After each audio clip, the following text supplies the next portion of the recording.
특징주 셀트리온 보겠습니다. 최근에 그 램시마 관련된 모멘텀 이외에도 이제 코로나 치료제 개발 관련된 이슈로 꾸준하게 언급이 되는 종목인데, 셀트리온이 사실 이제 코로나19 치료제 개발을 보면은, 그러니까 다른 업체보다는 조금 늦게 시작을 하긴 했잖아요. 그런데 나오는 성과를 보면은 상당히 좀 빠른 진전들을 짧은 시간 내에 내고 있다라는 생각은 듭니다.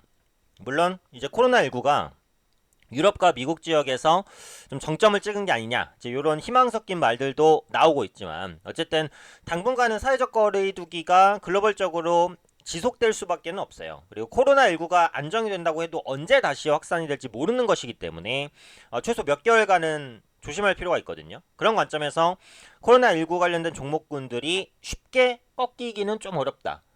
셀트리온 같은 경우에는 코로나19 치료제 이외에도 기본적인 모멘텀이 자주 설명을 드렸듯이 튼튼한 종목이기 때문에 실적과 테마를 겸비한 그런 종목이라고 볼 수 있습니다.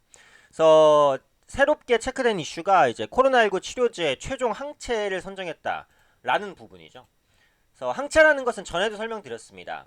외부에서 침입한 병균에 대해서 대응할 수 있는 이제 면역 물질인데, 흔히 이제 쉬운 비유로 군대를 표현하죠. 군대. 외부의 침입에 내 몸을 지키는 군대다. 이렇게 이제 보는데요. 기존에 그 세웠던 목표가 7월 치료제 임상 시작 목표였는데 조금씩 현실화가 되고 있다. 이렇게 보시면 될 것 같아요. 그래서 이전에 그 질본과 협업하면서 항체 후보군을 선정을 했고, 그다음 그 후보군 중에서 1, 2차 중화 능력 검증까지도 실시를 했고요. 이 중에 38개 항체에서 중화 능력을 확인을 했고 최종 항체 후보군으로 확정했다라는 소식입니다. 특히 이제 14개 항체는 강력한 중화 능력을 보인 것으로 나타났습니다.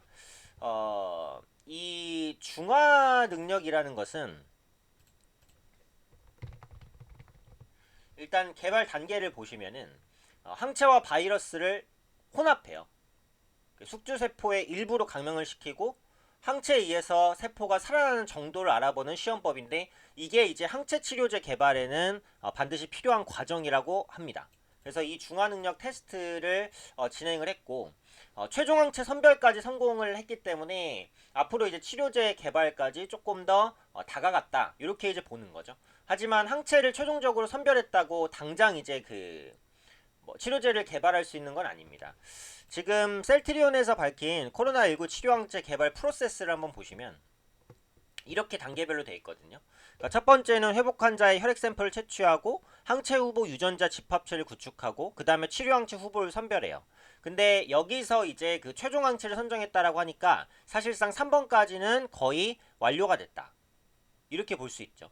그래서 중화능 테스트로 최종 항체를 선별하고 3번에서 4번 정도까지 간다고 보시면 되고, 그 다음에 이제 진행되는 게 비임상, 임상, 여기서 통과되면 치료제 생산이에요. 물론 1, 2, 3, 4번보다는 5, 6, 7번이 더 오래 걸릴 수는 있어요. 근데 이 코로나19 사태의 심각성을 봤을 때는 최대한 빠르게 임상에 들어가고, 원래는 임상에 들어가고 그 확인하는 데만도 최소 몇 개월은 걸리거든요. 근데 그런 부분들도 최대한 단축해서 일단 안전성만 확보가 되고 일정 정도의 효능만 있으면 빠르게 이제 치료제를 개발하고 공급하는 그런 쪽으로 진행할 가능성이 높아요. 어쨌든 글로벌적으로도 국내 업체들이 코로나19 진단 키트라든지 치료제 개발에서는 앞서 있는 것으로 판단을 하고 있기 때문에 셀트리온이 중요한 역할을 할 수 있다는 거죠. 이 셀트리온은 이제 치료제만 개발하고 있는 게 아니라 치료제 플러스 진단 키트도 같이 개발을 하고 있잖아요. 그렇죠? 그래서 진단 키트 개발도 같이 진행을 합니다. 그래서 진단 키트 관련된 업체와 4월 중에, 이번 달 중에 시제품을 개발하고 다음 달 말까지 임상 시험을 완료해서 유럽 수출 인증을 신청할 계획이에요. 전에 이제 진단 키트 관련주를 말씀드렸을 때 진단 키트는 사실 내수보단 수출의 모멘텀이 있고, 유럽이라든지 미국은 인구 자체도 워낙 많고 확산도 빨랐다 보니까 유럽이라든지 미국 지역의 수출이 실적 개선 모멘텀으로 작용할 수 있다라는 거죠. 사실 셀트리온의 서정진 회장이 처음에 그 항체 개발과 치료제, 진단 키트 개발을 할 때는 수익성은 뭐 크게 고려하지 않고 일단은 시급성 때문에 기업의 역할을 하겠다, 이렇게 밝히기는 했어요. 하지만 진단키트 수출이 본격화가 됐을 때는 실적에도 긍정적인 영향을 끼칠 수 있다라고 보거든요. 그래서 그런 만큼 셀트리온에 대한 코로나19 치료제 개발 기대감은 계속해서 높아진다.